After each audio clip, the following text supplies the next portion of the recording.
Olá, seja bem-vindo à terceira aula do curso sobre transparência na gestão pública, controle cidadão. Na videoaula de hoje vamos falar sobre os conceitos de democracia, cidadania e informação necessários para uma compreensão mais abrangente da transparência e do controle social. Falaremos também sobre os controles das ações governamentais e sobre a participação social na gestão pública. Não saia daí!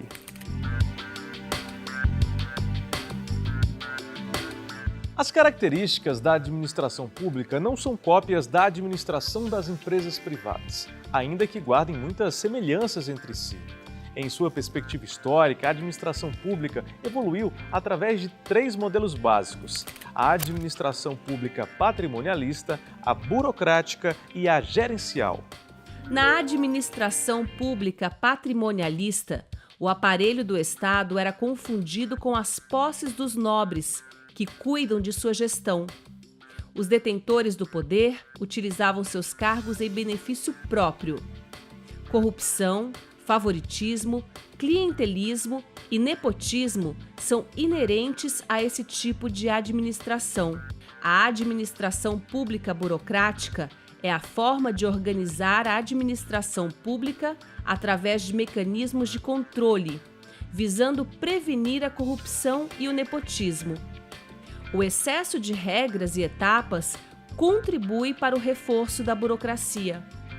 A administração pública gerencial surgiu no final dos anos 70 e parte da ideia de que os governos devem fornecer mais e melhores serviços públicos. Neste modelo, o cidadão contribui com impostos e é cliente dos serviços do governo.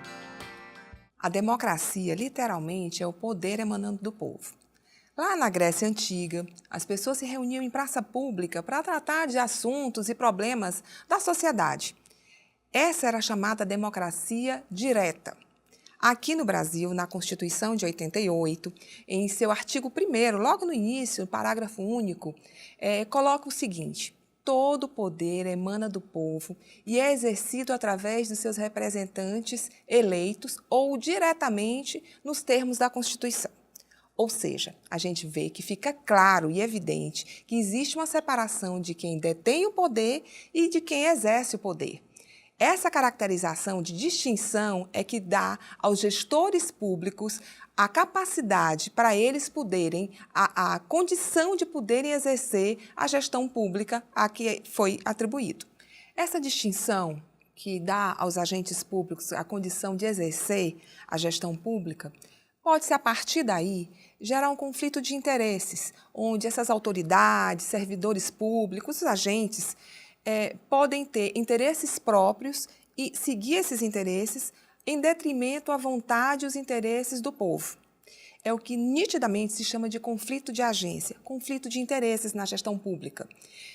Tem um termozinho muito utilizado chamado rent-seeking, que faz com que a gente entenda que muitos interesses, às vezes não caracterizados como corrupção necessariamente, mas que na condição de agente público, ele pode se beneficiar da sua atuação em favorecimento próprio e deixando de lado os interesses e vontades a que lhe foi atribuído na condição de gestor.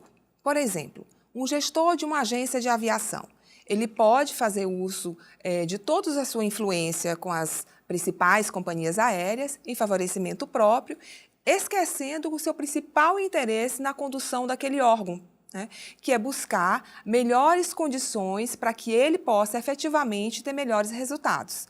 Isso pode desconfigurar a sua atuação pública e caracterizar como ineficiente a própria atuação do gestor. É interessante também notar que esse tipo de atuação faz com que, cada vez mais, os gestores busquem a profissionalização da sua atuação em detrimento dos interesses que a própria gestão pode lhe favorecer. Dessa forma, fica mais fácil e transparente para que toda a população possa acompanhar o desempenho desse gestor. A abordagem da administração pública gerencial, em que o usuário dos serviços públicos ocupa o papel central na gestão, não aconteceu ao mesmo tempo em que todos os países do mundo. A Inglaterra foi um dos países precursores dessa forma de administração e não demorou para que os conceitos de produção, contribuinte, cliente e cidadão começassem a aparecer de forma difusa. Mas, afinal, como esse modelo de administração pública gerencial se estabeleceu? O modelo de gestão gerencial iniciou-se na Inglaterra, lá com a Margaret Thatcher. Buscaram-se todas as práticas que eram exercidas dentro da iniciativa privada e trouxeram para o ambiente público.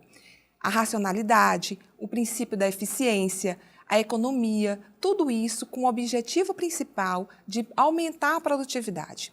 Isso fez com que a gestão pública tivesse excelentes resultados, porém, o papel da população ficou meramente secundário, ou seja, a população agora tinha uma característica meramente de contribuinte, aquele que aportava recursos para que a gestão pública pudesse fazer o melhor uso deles e aproveitamento para poder ter a maior eficiência e produtividade. Em meados da década de 80, esse modelo começou a se mostrar ineficaz, incapaz de atender os anseios, as necessidades da população. Então, teve uma mudança substancial no conceito da participação da população. Ela passou a ser vista de contribuinte, que era só quem aportava os recursos para a gestão, a ser um consumidor cliente, ou seja, a visão mudou em relação a quem você vai prestar o serviço. Essa configuração, essa nova configuração fez com que a gestão pública buscasse agora a direcionar o seu foco, que era baseado na eficiência, agora na efetividade e na qualidade do serviço, ou seja, ela estava buscando agora atender melhor o cidadão, não cidadão ainda, porque esse já era a próxima mudança que nós iremos falar, mas a condição do cidadão como cliente, como consumidor do serviço.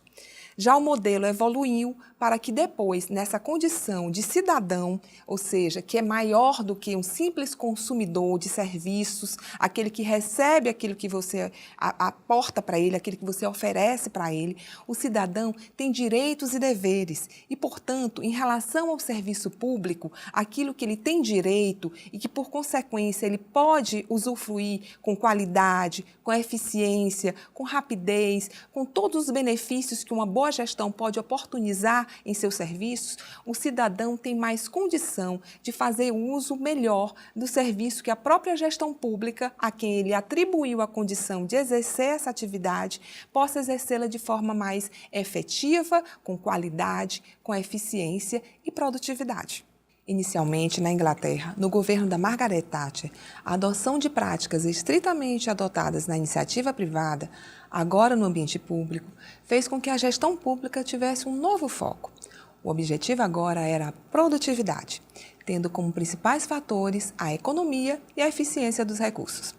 A racionalidade dos processos, a economia dos recursos e busca por melhores resultados fez com que esse modelo tivesse uma configuração que, apesar do foco na profissionalização da gestão, esquecesse de um partícipe principal nesse processo, que, aliás, estava tendo um papel secundário, a população. Nesse modelo, ela era apenas quem aportava os recursos, era um mero contribuinte. Esse modelo, a partir de meados da década de 80, começa a se mostrar incapaz de atender todas as demandas da sociedade. E a partir de então, o conceito era cliente-consumidor, ou seja, a população usava os serviços públicos na condição de cliente e que, portanto, precisava se entregar serviços com efetividade e qualidade, conceitos que até então eram marcas para o serviço público. Deve-se ressaltar, entretanto, que a ótica do cliente-consumidor é limitada, pois cidadão é um conceito que envolve cidadania, ou seja, implica direitos e deveres, e não somente liberdade de escolher os serviços públicos. Como resposta para essa demanda, surgiu o terceiro modelo, denominado Public Service Orientation, PSO. Esse modelo, além de equidade, buscou incorporar a questão da accountability, ou seja, a transparência e a responsabilização da administração pública. É oportuno ressaltar que a mudança dos objetivos de efetividade e qualidade para accountability e equidade é motivada pela mudança na maneira de enfocar o público-alvo, ou seja, os consumidores passam a ser visualizados como cidadãos. Isso implica que passam a ser detentores de direitos e deveres para com o Estado e os demais cidadãos. Ser cidadão implica assumir papel ativo na sociedade, inclusive perante a atuação do Estado, fato que constitui um direito, mas também um dever dos cidadãos, individualmente organizados em entidades coletivas. Ser cidadão implica em assumir um papel ativo na sociedade. É um dever e um direito do cidadão monitorar a atuação da federação, do Estado e do município. A implementação do dinheiro público é de interesse de todos. Entendendo melhor a relação entre cidadãos e governo, se faz presente o pagamento de tributos, que naturalmente gera uma expectativa de retorno em relação ao cumprimento dos objetivos por parte do governo. Estes objetivos são geralmente apresentados por representantes dos cidadãos do parlamento, que devem espelhar a vontade coletiva da sociedade e seu desejo máximo de bem-estar social. E dessa forma orientar a melhor decisão possível de despesa pública pelo governo.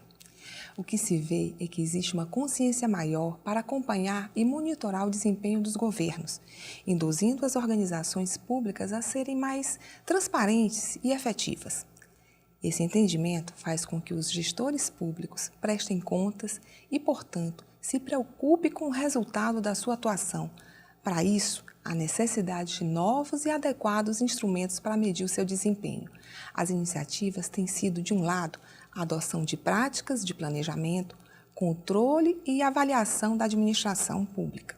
De outro, de forma complementar, o uso generalizado de indicadores de desempenho para o setor público. De acordo com esta perspectiva, esses dois aspectos podem fundir-se em um sistema completo de controle da gestão, e que objetivos, metas, prazos e responsáveis ficam devidamente estabelecidos, colaborando para orientar o andamento das atividades públicas, mas também o controle exercido pela cidadania. Por outro lado, a correta avaliação do desempenho de organizações públicas e dos próprios governos pela cidadania exige, em primeiro lugar, o acesso à informação fidedigna e útil para a aferição dos recursos envolvidos nas iniciativas, sua correta aplicação e os resultados obtidos, tanto em termos de eficiência como eficácia e de efetividade. Assim, a disponibilidade de acesso à informação pela cidadania e uma efetiva atitude de transparência do poder público, permitindo, dessa forma, ser fiscalizado pela sociedade. Isso configura um dos papéis dos cidadãos, de acompanhar as ações governamentais e da gestão dos recursos e das políticas públicas. Tudo isso a gente chama de controle social da administração pública. Um outro fator que soma-se ao controle social como instrumento de monitoramento da gestão pública é o que se denomina de accountability. Nesse sentido, o gestor público, eleito ou não, deve prestar contas à cidadania. Bem assim, o princípio que esse mesmo gestor deve ser visto efetivamente, aceitar-se como responsável pelos resultados da ação governamental. O termo transparência vem tomando força e ganhando significados mais amplos do que simplesmente a exposição das contas públicas. Ainda que essa informação seja essencial, a transparência deve incluir também o conhecimento da produção dos bens e dos serviços públicos. E de que forma a transparência é abordada no Brasil? O tema da transparência ganhou mais força após a expansão da administração pública gerencial, cuja preocupação com a satisfação das necessidades dos usuários impulsionou que lhes fossem disponibilizadas informações de diversas naturezas das entidades públicas. Importante destacar que a transparência não se restringe somente à exposição dos resultados alcançados por governos e órgãos públicos, mas também em permitir o conhecimento do processo rotineiro de produção dos bens e serviços públicos.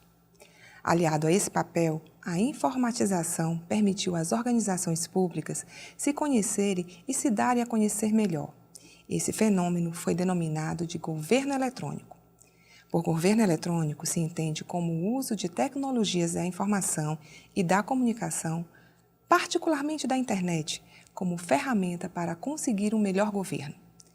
Aí pode-se relacionar ações como, por exemplo, melhorar o processo de trabalho das organizações públicas, entender melhor o usuário cidadão, abrir canais de comunicação para que os indivíduos e as empresas se comuniquem com a administração pública, divulgar dados e resultados do governo, permitindo ser fiscalizado e ainda prestar contas de sua atuação e facilitar o controle social e a cidadania. A disseminação de iniciativas de governo eletrônico está fortemente ligada à questão da transparência. Em verdade, é uma obrigação dos governos democráticos facilitar o acesso às informações públicas e, assim, aproximar o cidadão do governo.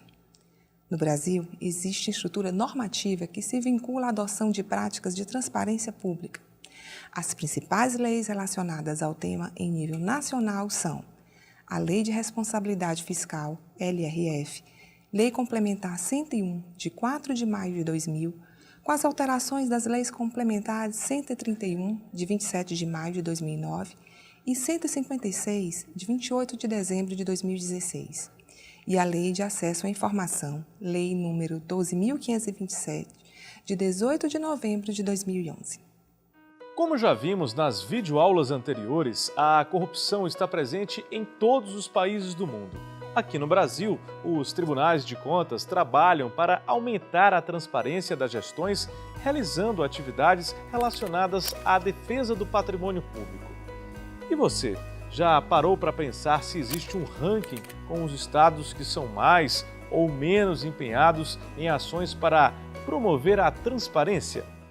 Observando a prática da efetiva transparência e acesso à informação dos estados e municípios brasileiros, a CGU idealizou a Escala Brasil Transparente, a partir da qual elaboraram-se rankings entre os estados e entre os municípios de cada um deles. Observe no gráfico o comportamento dos estados aí no seu fascículo. Em nível internacional, o Brasil é um dos 8 fundadores da Parceria para o Governo Aberto, que difunde mundialmente práticas governamentais relacionadas à transparência dos governos, ao acesso à informação pública e à participação social. Então, tudo isso que estamos falando, transparência, controle social, accountability, acesso à informação, participação popular, seriam inconcebíveis se, ao final, não fosse possível o exercício prático da transparência pública. Uma das excelentes iniciativas da administração pública com o propósito de promover e facilitar o acesso à informação foi a criação de um portal que permite ao cidadão o acompanhamento da execução financeira dos programas e ações do governo federal. É o chamado Portal da Transparência. Nesse portal, o cidadão encontra informações sobre recursos públicos federais transferidos aos estados, municípios e ao Distrito Federal, recursos transferidos diretamente aos cidadãos, como o Bolsa Família, gastos realizados pelo próprio governo federal, além das compras ou contratação de obras e serviços, como, por exemplo, incluindo os gastos de cada órgão com diárias, material de expediente, compra de equipamentos, obras e serviços, e também os gastos realizados por meio de cartões de pagamento do governo federal.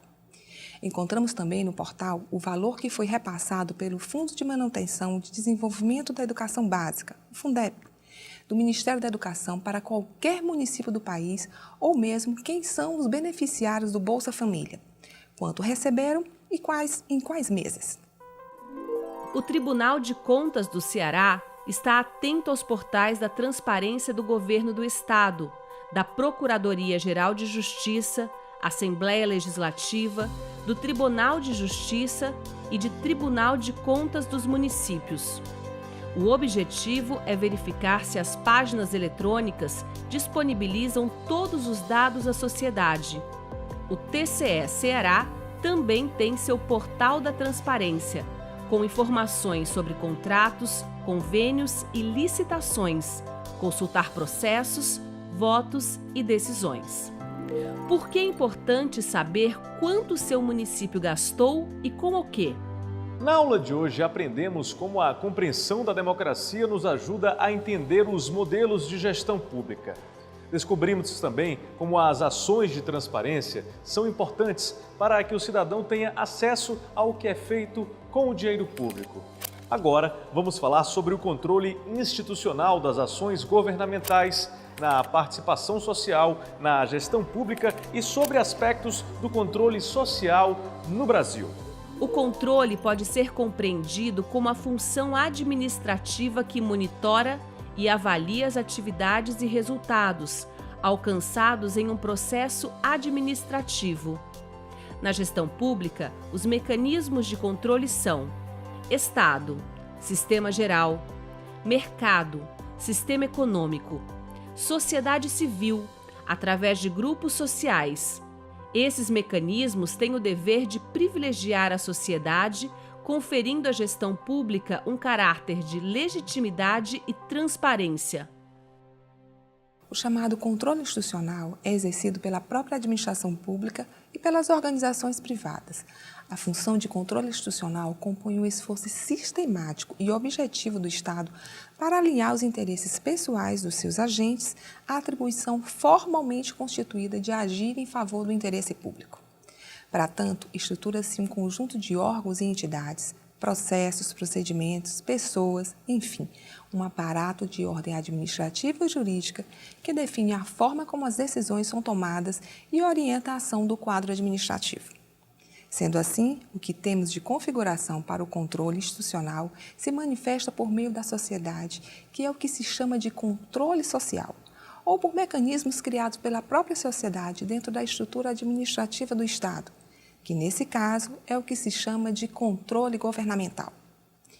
A Constituição Federal estabelece que o controle institucional cabe ao Congresso Nacional, no que se refere ao controle externo, realizado com auxílio do Tribunal de Contas da União. Já referente ao controle interno no âmbito federal, compete à Controladoria Geral da União, a CGU. Nas outras esferas da administração pública, outras instituições atuam como órgãos de controle institucional, entre as quais podemos citar alguns mais evidentes: o Ministério Público Federal, os Ministérios Públicos Estaduais, o Tribunal de Contas da União, os Tribunais de Contas dos Estados e dos Municípios, as Controladorias dos Estados, a Receita Federal, as Polícias Federal e Estaduais, o Poder Legislativo e o Poder Judiciário. Você com certeza já ouviu o lema "Um por todos e todos por um", certo? Esse lema serve para muitas comparações e também serve para ilustrar a participação que nós, enquanto sociedade, deveríamos tomar parte para auxiliar o poder público em suas ações. A participação social é garantida no primeiro parágrafo da Constituição Federal, que diz que todo poder emana do povo, que o exerce por meio de representantes eleitos ou diretamente nos termos desta Constituição. Como você bem sabe, logo no artigo 1º, parágrafo único da nossa Constituição Federal, é estabelecido: todo poder emana do povo, que o exerce por meio de representantes eleitos ou diretamente nos termos desta Constituição, dando-nos uma convicção de que a participação popular é consagrada e legitimada em nossa Carta Magna como poder original. Porém, deve ser definida a forma e a sua evolução, de acordo com as próprias demandas da sociedade. Importante ressaltar que a democracia brasileira é de caráter representativo e a maior parte das decisões públicas é tomada por representantes eleitos ou por detentores de cargos públicos, muitas vezes sem consulta prévia ou posterior à população. Assim, é possível que ocorram conflitos de interesse entre os gestores públicos e a população, sempre que eles lhe colocam os seus próprios interesses ou de terceiros à frente dos melhores interesses da coletividade. Os objetivos do governo são geralmente apresentados por representantes dos cidadãos no Poder Executivo e no Parlamento e deveriam sempre espelhar a vontade da coletividade da sociedade na tentativa de alcançar o máximo bem-estar social. O governo deve conferir ao cidadão a possibilidade de compreender os mecanismos de gestão para que possa influir na tomada de decisões, produzir e permitir o acesso à população à informação de forma simples e compreensível. É a base para o exercício da transparência. E esta é a base para que a sociedade possa participar e exercer o controle sobre a gestão pública.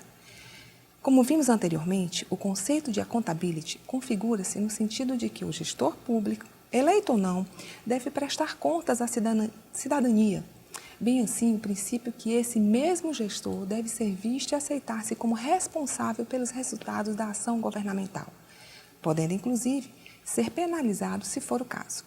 Dessa forma, o agente público deve efetivamente dar publicidade à forma como utilizou os recursos e quais resultados alcançou, dando cumprimento às exigências legais, sendo, portanto, o mais possível transparente para a sociedade. A disponibilidade e o acesso à informação são os pilares da transparência pública. Esta, por sua vez, é condição necessária para o processo de controle social pela cidadania. O controle social exige a atitude de accountability, isto é, adequada prestação de contas dos gestores públicos e a assunção de responsabilidades com relação aos resultados da atuação governamental.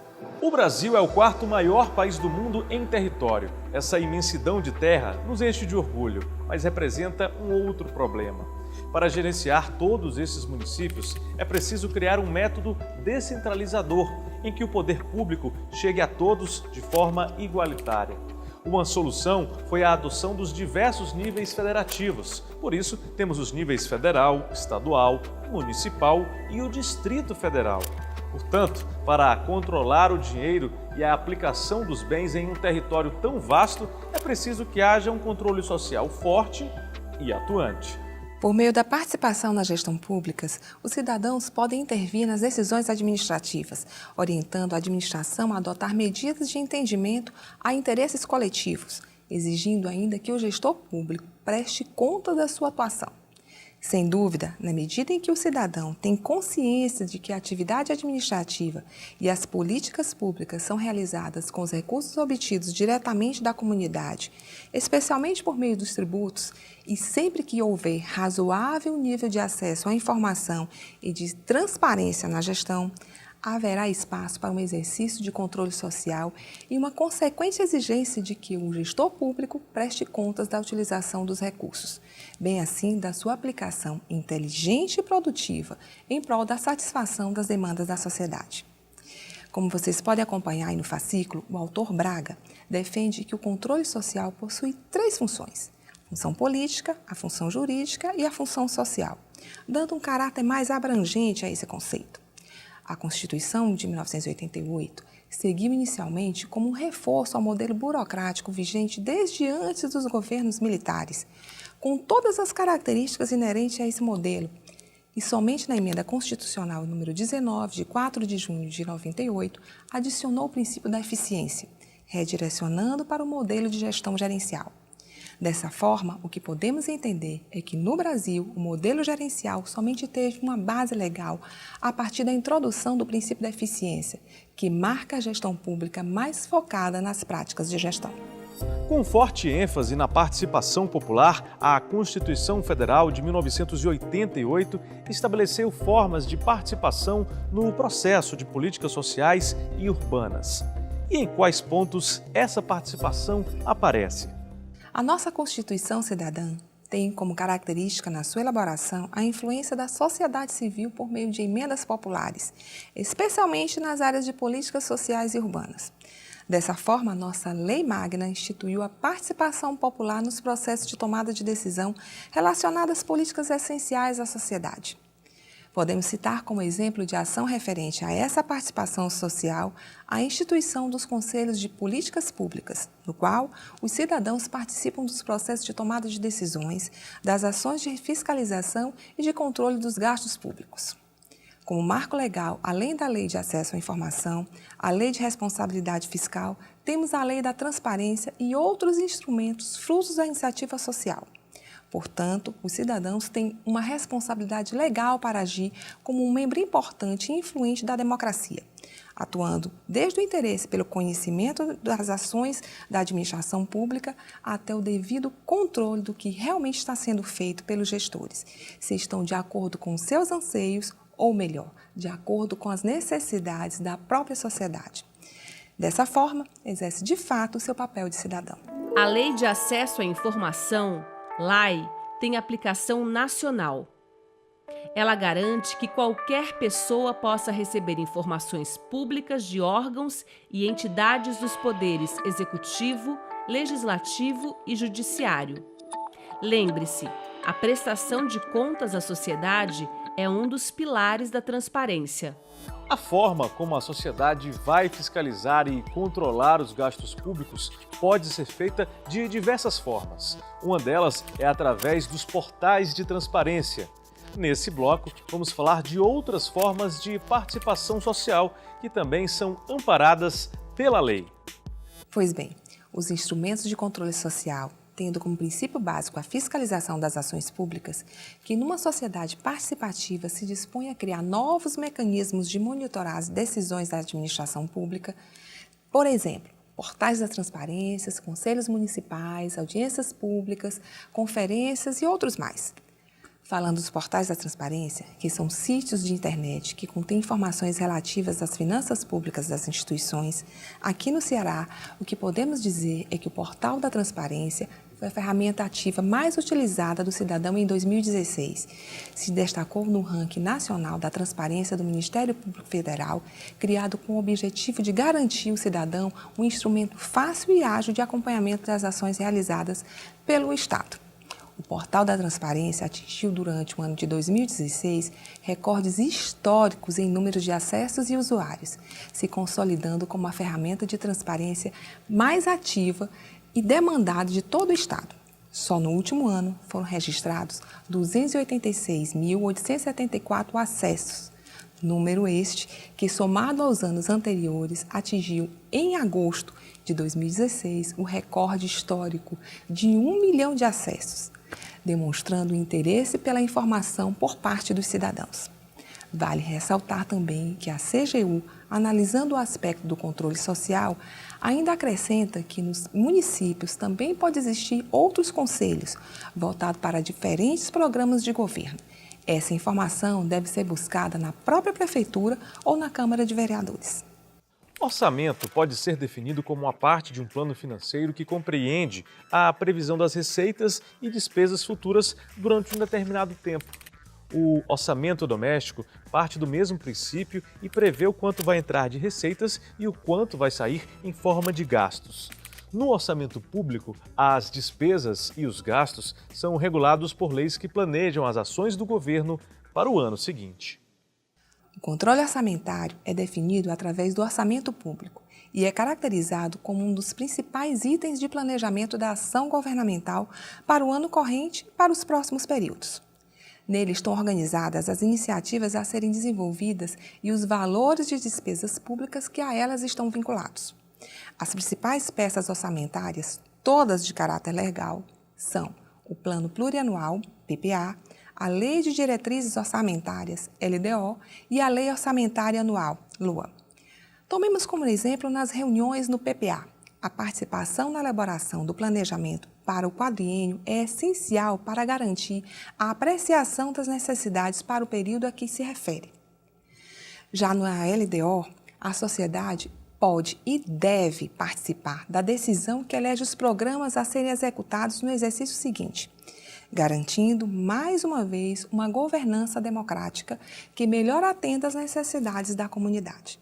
Quanto mais participativa for a sociedade civil, mais ações de responsabilidade e de fiscalização das ações públicas existirão. Na videoaula de hoje, você viu como é importante que os cidadãos fiscalizem os órgãos competentes para saber o destino dos impostos e de que recursos pertencem ao povo brasileiro. Para aprofundar a discussão levantada por esta videoaula, veja as aulas do curso na TV O Povo e no site da Fundação Demócrito Rocha. Até a próxima!